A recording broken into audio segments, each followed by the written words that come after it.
बहुमूल्य चीज खरीदते हैं, मान लीजिए खाने पीने की वस्तु में घी को ले लीजिए, आपको घी खरीदना है, तो घी को रखने के लिए जो बर्तन आप ले जाएंगे उसको धो मांज के साफ करेंगे कि नहीं? बिना धोए ले लेंगे। जैसे घी जैसे पदार्थ को रखने के लिए आप उस पात्र को साफ करेंगे, उसमें घी रखेंगे, तब आपका घी टिकाऊ हो जाएगा, खराब नहीं होगा, जल्दी सुरक्षित रहेगा। जैसे दवाई की बोतलें आपने देखी होगी, दवाई बच्चों को बुखार लगता है, कभी दवाई मंगाए हैं कि नहीं?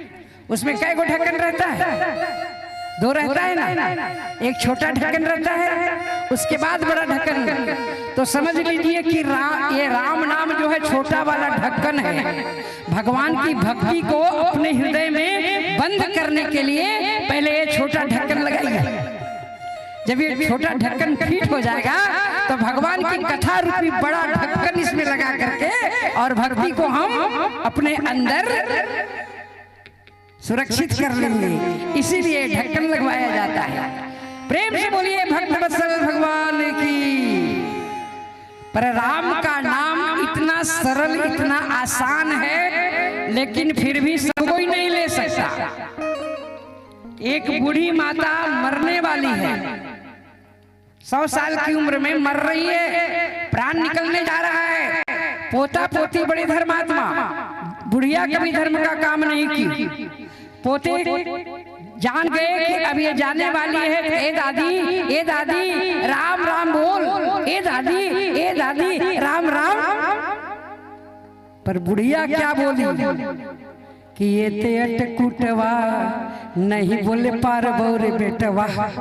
इतना लंबा बोल गई, पर राम का नाम क्यों नहीं लिया?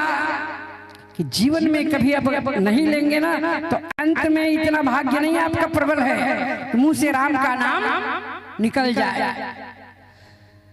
अंत में जो राम कह के मर जाएगा वो तो तर जाएगा, लेकिन जन्म जन्म मुनि जतन कराही, जन्म जन्म मुनि जतन कराही, अंत राम कहियावत नाही, अंत राम कहियावत नाही। जन्म जन्म मुनि जतन कराई, जन्म जन्म मुनि जतन कराई, अंत काल मोहि जतन कराई, अंत काल मोहि जतन कराई। जन्म जन्म मुनि जतन कराही, जन्म जन्म मुनि जतन कराही, अंत राम कहियावत नाही, अंत राम कहियावत नाही। अंत में राम का नाम उच्चारण होता ही नहीं है। बड़े भाग्यशाली वो लोग हैं जो मरते समय भगवान को याद कर पाते हैं, राम का नाम ले पाते हैं। और लेगा कौन? जिसका शुरू से प्रयास है।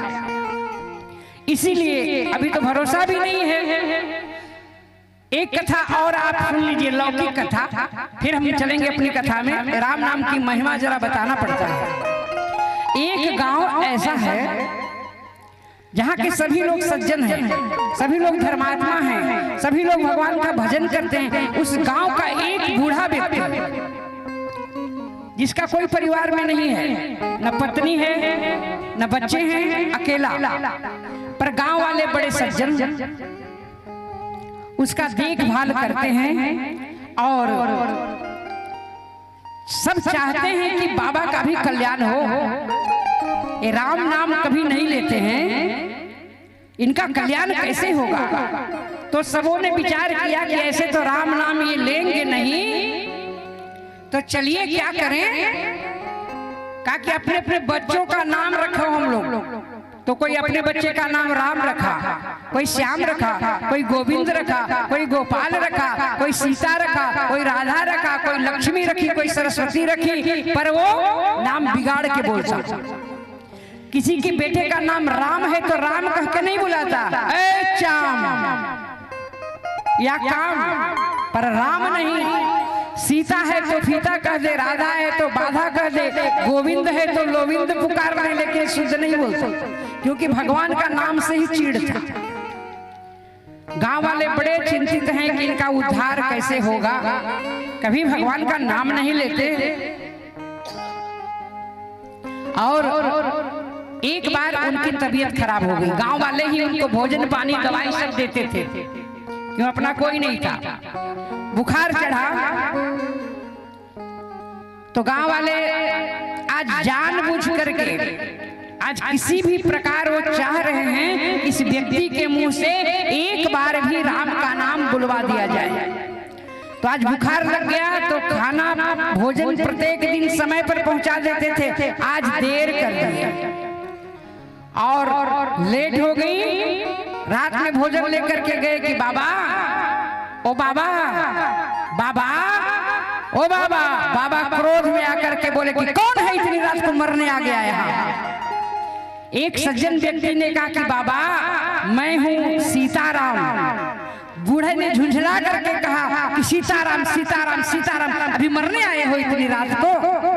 कहा कि अपना काम तो हो गया, चाहे जैसे भी बोला लेकिन राम का नाम ले लिया। उसके बाद इन लोग खुलवाए दरवाजा, क्रोध में खोला नहीं और संजोग से उसी दिन उस व्यक्ति की आयु पूरी हो चुकी थी, रात में ही निकल गया। सवेरे फिर ये लोग नाश्ता चाय दवाई लेके आए, बाबा खोलो। अरे नाराज कितना रहोगे, पर बाबा दरवाजा नहीं खोले तो ये लोग दरवाजा तोड़ दिए तो देखे कि बाबा तो सचमुच में क्रोध में इतने क्रोधित हुए कि दुनिया ही छोड़ दी। उनको ले जाया गया, जब के दूतों के द्वारा वो गए। चित्रगुप्त जी ने डायरी खोली कि क्या पुण्य है क्या पाप है, जरा देखो इनका, स्वर्ग मिलेगा कि नरक मिलेगा कि वैकुंठ जाएंगे कि कहां जाएंगे। तो देखा जीवन में कोई पुण्य नहीं था, कोई धर्म नहीं था, केवल मरते समय क्रोध में आकर के 3 बार सीताराम सीताराम बोला, जो टेढ़े मेढ़े अक्षरों में वहां लिखा था। कहा कि जीवन में इसका कोई पुण्य नहीं है, लेकिन मरने से कुछ घंटे पहले सीताराम नाम क्रोध में आकर के लिया है, वो भी विवशता बस, किसी के बुलवाने पर इसको क्या फल मिले। चित्रगुप्त जी विचार करके बोले कि हमारे समझ में नहीं आ रहा कि क्या फल दिया जाए, तब क्या करोगे। कहा कि चलो इसको वहां लेके चलो जिसने बनाया था, ब्रह्मा जी के पास। तब चित्रगुप्त और यमराज मिल करके उसको ब्रह्मा जी के पास लेके गए। ब्रह्मा जी बोले कि इसको यहाँ क्यों लाए। कहा कि समस्या ऐसी है कि इसने जीवन में कोई पुण्य का काम नहीं किया, 3 बार मरने से पहले किसी के कहने पर गुस्से में आकर के सीताराम बोला है, तो इसको क्या फल मिलना चाहिए। ब्रह्मा जी सृष्टिकर्ता भी दिमाग लगा के हार गए, बोले कि हमारे से निर्णय नहीं होगा।